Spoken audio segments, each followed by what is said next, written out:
आज 5 नवंबर 2025 की बाबा की साकार वाणी है।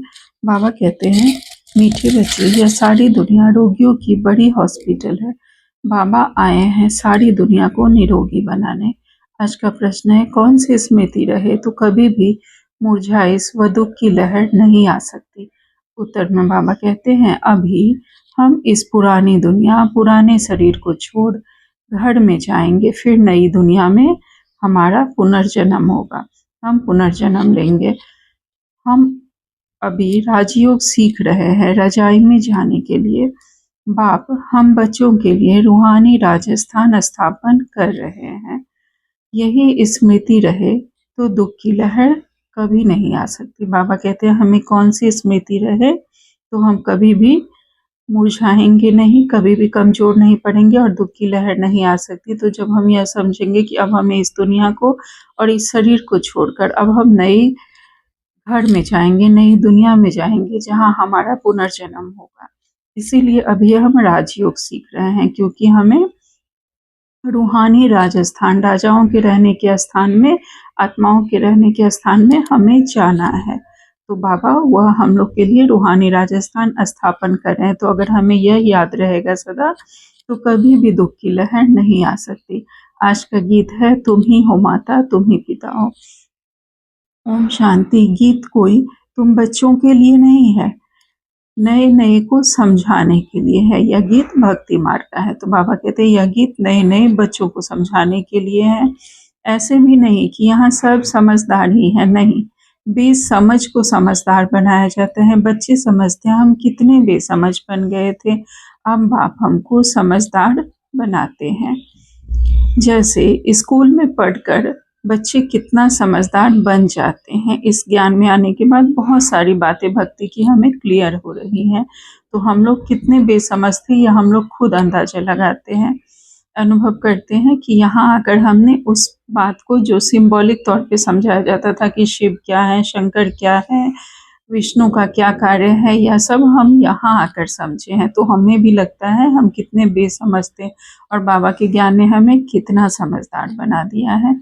बाबा कहते हैं, जैसे स्कूल में पढ़कर बच्चे कितना समझदार बन जाते हैं, हर एक अपनी अपनी समझ से बैरिस्टर, इंजीनियर आदि बनते हैं। यह तो आत्मा को समझदार बनाना है, पढ़ती भी आत्मा है शरीर द्वारा, परंतु बाहर में जो भी शिक्षा मिलती है वह है अल्पकाल के लिए शरीर निर्वाह अर्थ।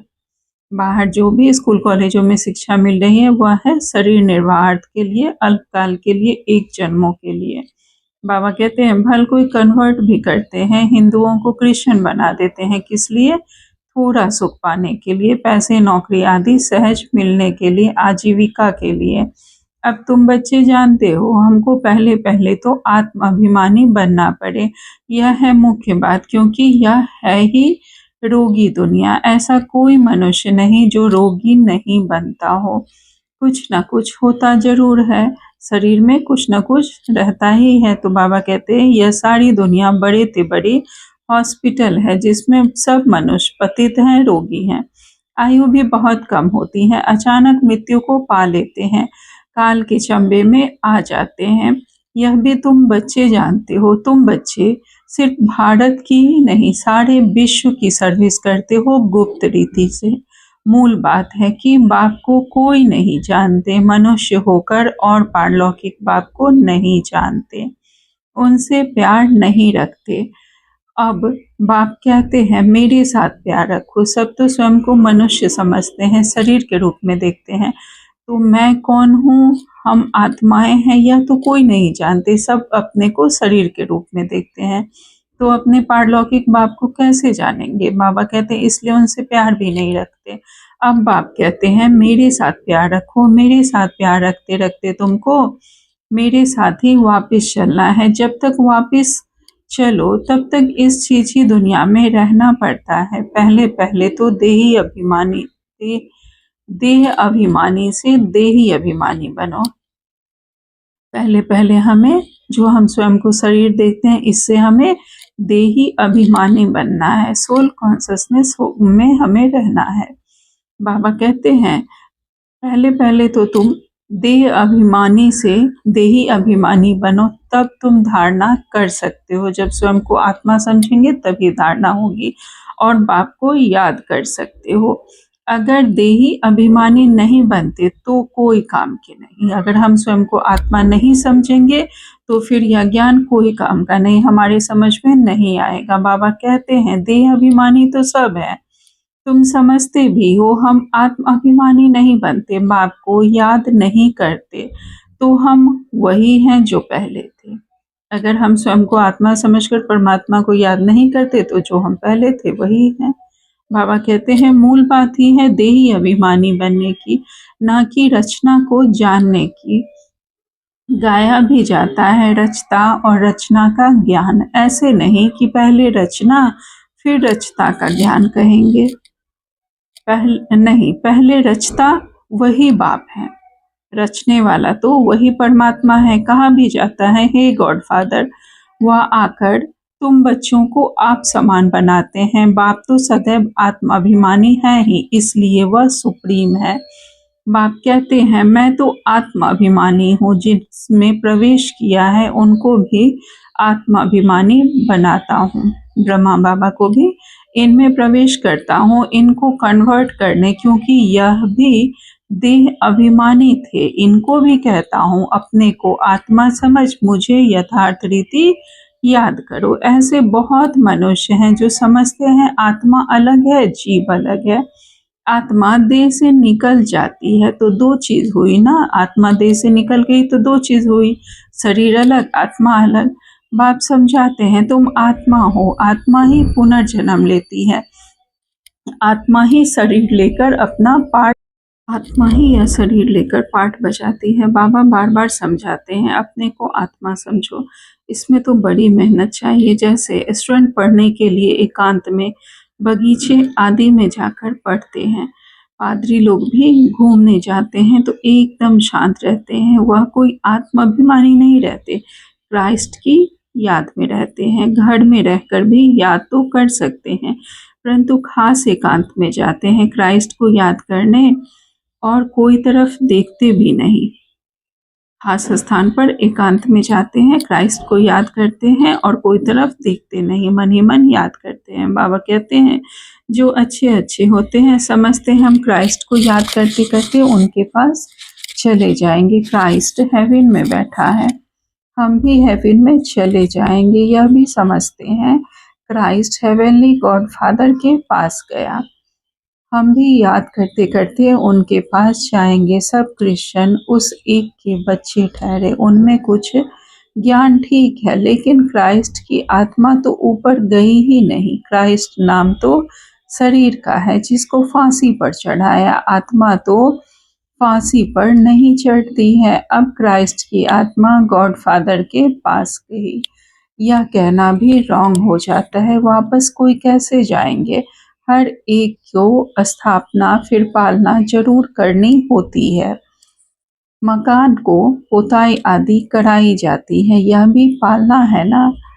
अब बेहद का बाप अब बेहद के बाप को तुम याद करो। यह नॉलेज बेहद के बाप के सिवाय और कोई दे ना सके। अपना ही कल्याण करना है, रोगी से निरोगी बनना है।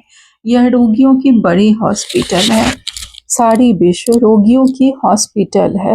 रोगी जरूर जल्दी मर जाएंगे, बाप आकर इस सारे विश्व को निरोगी बनाते हैं।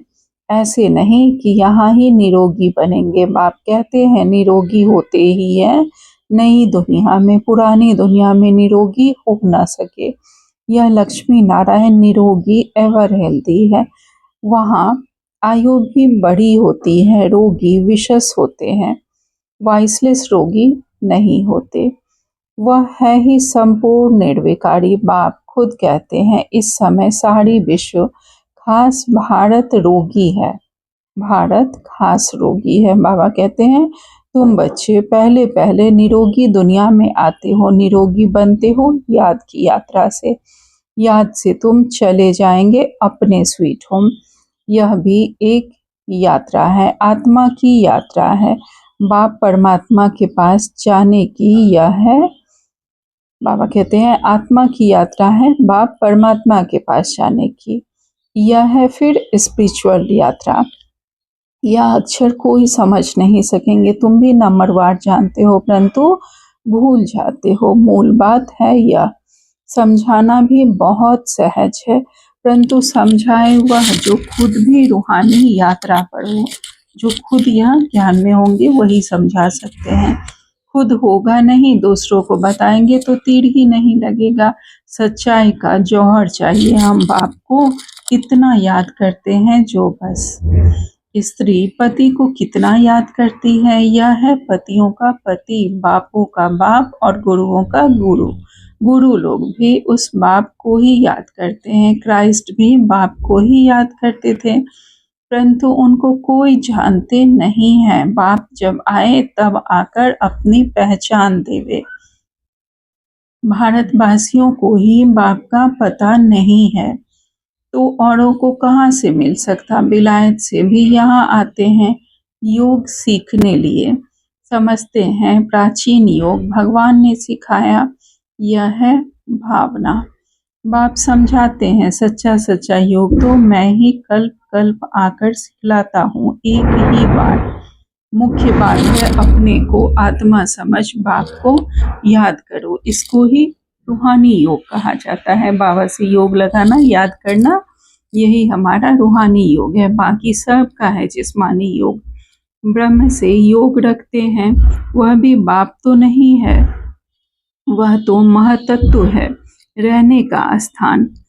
तो राइट एक ही बाप है, एक बाप को ही सत्य कहा जाता है। यह भी भारतवासियों को पता नहीं कि बाप ही सत्य कैसे हैं। वही सचखंड की स्थापना करते हैं। सचखंड और झूठखंड। तुम जब सचखंड में रहते हो तो वहाँ रावण राज्य ही नहीं होता। सतयुग में रावण राज्य नहीं होता। आधा कल्प के बाद रावण राज्य अर्थात झूठखंड शुरू होता है। सचखंड पूरा सतयुग को कहेंगे, फिर झूठखंड पूरा कलयुग का अंत। अभी तुम संगम पर बैठे हो, ना इधर हो ना उधर हो, ना हम कलयुग में हैं ना हम सतयुग में, अभी संगम पर हैं। बाबा कहते हैं तुम ट्रेवल यात्रा कर रहे हो, आत्मा ट्रेवल कर रही है, शरीर नहीं। बाप आकर के यात्रा करना सिखलाते हैं।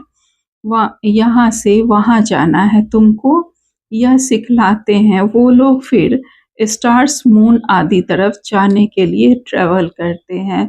अभी तुम जानते हो उसमें तो कोई फायदा नहीं।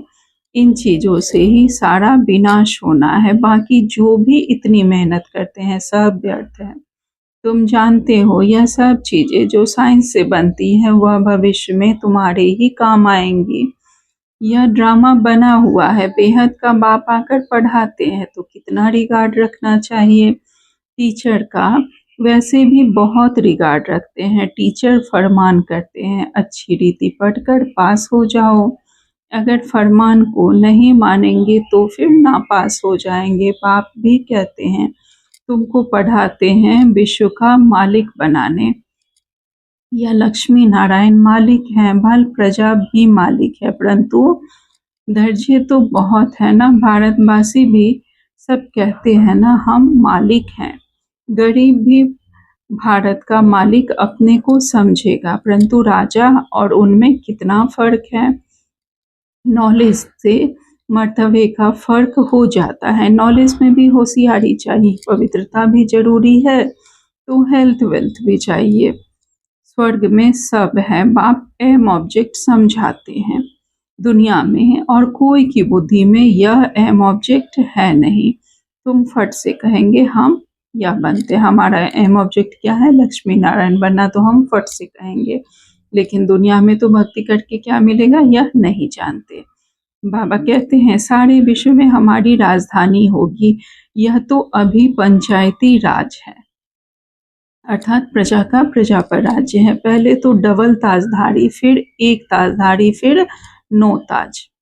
पहले डबल ताजधारी सतयुग में, फिर एक ताज पवित्रता का ताज जाता है, उसके बाद फिर 9 ताज हो जाता। बाबा कहते हैं बाबा ने मुरली में कहा था यह भी चित्र हो। डबल सिर ताज राजाओं के आगे सिंगल ताज वाले माथा झुकाते हैं। अभी बाप कहते हैं मैं तुमको राजाओं का राजा डबल सिरताज बनाता हूँ। डबल ताज अर्थात सतयुग में पवित्रता का और विश्व महाराजन का ताज होता है। फिर द्वापर में जब सिंगल ताज मिलता है तो वही राजाएं देवताओं के आगे सिंगल ताज वाले सर झुकाते हैं। तो बाबा कहते हैं मैं तुमको राजाओं का राजा डबल सिरताज बनाता हूँ, वह है अल्पकाल के लिए। यह है 21 जन्मों की बात। पहली मुख्य बात है पावन बनने की। बुलाते भी हैं कि आकर पतित से पावन बनाओ। ऐसे नहीं कहते कि राजा बनाओ। अभी तुम बच्चों का है बेहद का सन्यास, इस दुनिया से ही चले जाएंगे अपने घर, फिर हेवन में आएंगे। अंदर में खुशी रहनी चाहिए, जबकि समझते हैं हम घर जाएंगे फिर रजाई में आएंगे, फिर मुरझाइश दुख आदि यह सब क्यों होना चाहिए। हम आत्मा घर जाएंगे फिर पुनर्जन्म नई दुनिया में लेंगे। बच्चों को अस्थायी खुशी क्यों नहीं रहती। माया का अपोजिशन बहुत है, इसलिए खुशी कम हो जाती है। पतित पावन खुद कहते हैं मुझे याद करो तो तुम्हारे जन्म जन्मांतर के पाप भस्म हो जाएंगे। तुम सुदर्शन चक्रधारी बनते हो, जानते हो। फिर हम अपने राजस्थान में चले जाएंगे। यहाँ भिन्न भिन्न प्रकार के राजाएं हुए हैं। अब फिर रूहानी राजस्थान बनना है, स्वर्ग के मालिक बन जाएंगे। क्रिश्चियन लोग हेवन का अर्थ नहीं समझते हैं, वह मुक्ति धाम को हेवन कह देते हैं। ऐसे नहीं कि हेवनली गॉड फादर कोई हेवन में रहते हैं, वह तो रहते हैं शांति धाम में। परमात्मा तो शांति धाम में रहते हैं और हम जाते हैं सतयुग में अर्थात स्वर्ग में। बाबा कहते हैं अभी तुम पुरुषार्थ करते हो पैराडाइज में जाने के लिए अर्थात स्वर्ग में जाने के लिए। यह फर्क बताना है। गॉड फादर है मुक्ति धाम में रहने वाला और मुक्ति धाम है परम धाम। हेवन नई दुनिया को कहा जाता है। फादर ही आकर पैराडाइज स्थापन करते हैं। तुम जिसको शांति धाम कहते हो उनको वो लोग हेवन समझते हैं, जिन्हें हम शांति धाम कहते हैं उन्हें वो लोग स्वर्ग समझते हैं, वहाँ मुक्ति मिल जाएगी। बाबा कहते हैं यह सब समझने की बातें हैं। बाप कहते हैं नॉलेज तो बहुत सहज है, यह है पवित्र बनने की नॉलेज, मुक्ति जीवन मुक्ति में जाने की नॉलेज जो बाप ही दे सकते हैं। जब किसको फांसी दी जाती है तो अंदर में यही रहता है हम भगवान के पास जाते हैं। फांसी देने वाले भी कहते हैं गॉड को याद करो। गॉड को जानते दोनों नहीं हैं, उनको तो उस समय मित्र संबंधी आदि जाकर याद पड़ते हैं। गायन भी है अंतकाल जो स्त्री सिमरे, कोई न कोई याद जरूर रहता है। सतयुग में ही मोह जीत रहते हैं, वहाँ कोई मोह नहीं रहता, सब एक दूसरे से स्नेह करते हैं। बाबा कहते हैं वहाँ जानते हैं एक खाल छोड़ दूसरी लेंगे, वहाँ याद करने की दरकार नहीं, इसलिए कहते हैं दुख में सिमरन सब करे। यहाँ दुख है इसलिए याद करते हैं कि भगवान से कुछ मिले, और सुख धाम में कोई याद नहीं करते। कहते हैं ना भक्ति में और दुख में सिमरन सब करे, सुख में करे ना कोई। तो यहाँ अभी दुख है इसलिए भगवान को याद करते हैं और सुख धाम में कोई भगवान को याद नहीं करते। बाबा कहते हैं वहाँ तो सब कुछ मिला हुआ ही है। तुम कह सकते हो हमारा उद्देश्य है मनुष्य को आस्तिक बनाना, धनी का बनाना। अभी सब निधन के हैं, हम धन का बनते हैं। सुख शांति संपत्ति का वर्षा देने वाला एक ही बाप है। इन लक्ष्मी नारायण की कितनी बड़ी आयु थी यह भी जानते हैं। भारतवासियों की पहले पहले आयु बड़ी होती है, अब छोटी है। क्यों छोटी हुई है यह कोई भी नहीं जानते। तुम्हारे लिए तो बहुत सहज हो गया है समझना और समझाना भी, सो भी नंबरवार। समझानी हर एक की अपनी अपनी है, जो जैसी धारणा करते हैं ऐसे समझते हैं। जिनकी जैसी धारणा होती है वैसा ही वो समझते भी हैं ज्ञान को नंबरवार। बाबा कहते हैं जो जैसी धारणा करते हैं ऐसे समझाते हैं। अच्छा, मीठे मीठे से खिलते बच्चों प्रति माता पिता बाप दादा का याद प्यार और गुड मॉर्निंग। रूहानी बाप की रूहानी बच्चों को नमस्ते। हम सब रूहानी बच्चों की रूहानी माता पिता बाप दादा को याद प्यार गुड मॉर्निंग और नमस्ते नमस्ते नमस्ते। शुक्रिया बाबा, आपका पद्मा पदम शुक्रिया। धारणा के लिए मुख्य सार में बाबा ने पहली पॉइंट कही है, जैसे बाप सदैव आत्म अभिमानी है, ऐसे आत्म अभिमानी रहने का पूरा पूरा पुरुषार्थ करना है। एक बाप को दिल से प्यार करते करते बाप के साथ अब घर चलना है। दूसरी पॉइंट में बाबा कहते हैं, बेहद के बाप का पूरा पूरा रिगार्ड रखना है, अर्थात बाप के फरमान पर हमें चलना है। बाप का पहला फरमान है, बच्चे अच्छी रीति पढ़कर पास हो जाओ। इस फरमान को हमें पालन करना है। आज बाबा ने हमें वरदान दिया है, सच्चे सेवाधारी भव। बाबा कहते हैं, शक्तिशाली सेवा द्वारा निर्बल में भी बल भरने वाले हम बाबा के सच्चे सेवाधारी बच्चे हैं। सच्चे सेवाधारी की वास्तविक विशेषता है निर्बल में बल भरने के निमित्त बनना। बल तो परमात्मा दे रहा है, हम माध्यम हैं, निमित्त हैं, तो हम निर्बल में बल भरते हैं, ऐसी हम सेवा करते हैं, ऐसे हम सच्चे सेवाधारी बच्चे हैं। बाबा कहते हैं, सेवा तो सभी करते, लेकिन सफलता में जो अंतर दिखाई देता है उसका कारण है सेवा के साधनों में शक्ति की कमी। सफलता में जो अंतर दिखाई देता है उसका क्या कारण है कि सेवा के साधनों में शक्ति की कमी होती है। हम परमात्मा से उतना लेते नहीं, अपने नंबरवार पुरुषार्थ अनुसार लेते हैं और फिर उतनी शक्ति भर नहीं पाते। बाबा कहते हैं, जैसे तलवार में अगर जौहर नहीं हो तो वह तलवार काम नहीं करती, ऐसे सेवा के साधनों में यदि याद की शक्ति का जौहर नहीं तो सफलता नहीं। याद की शक्ति का जौहर अगर नहीं है हमारी सेवा रूपी तलवार में तो फिर हमें सफलता नहीं मिलती। इसलिए शक्तिशाली सेवाधारी बनो, निर्बल में बल भरकर क्वालिटी वाली आत्माएं निकालो, तब कहेंगे सच्चे सेवाधारी। आज का स्लोगन है, हर परिस्थिति को उड़ती कला का साधन समझकर सदा उड़ते रहो। हर परिस्थिति, कोई भी बात आ रही है उसके बाद हम देखते हैं कि हम स्वयं को एक स्टेप ऊपर पाते हैं। तो बाबा कहते हैं, कोई भी परिस्थिति हो उसमें उड़ती कला का साधन समझकर सदा उड़ते रहो। उस परिस्थिति में हमें रुकना नहीं है, वह परिस्थिति हमें उड़ाने आई है, आगे बढ़ाने आई है, तो उसे उड़ती कला का साधन समझकर हमें आगे बढ़ते ही जाना है। आज का व्यक्ति सारे हैं, वैसे अशरीरी होना सहज है, लेकिन जिस समय कोई बात सामने हो तो सर्विस के झंझट सामने हो, कोई हलचल में लाने वाली परिस्थिति हो, ऐसे समय में सोचा और अशरीरी हो जाए। इसके लिए बहुत समय का अभ्यास चाहिए। सोचना और करना साथ साथ चले तब अंतिम पेपर में पास हो सकेंगे। अच्छा, ओम शांति। शुक्रिया बाबा।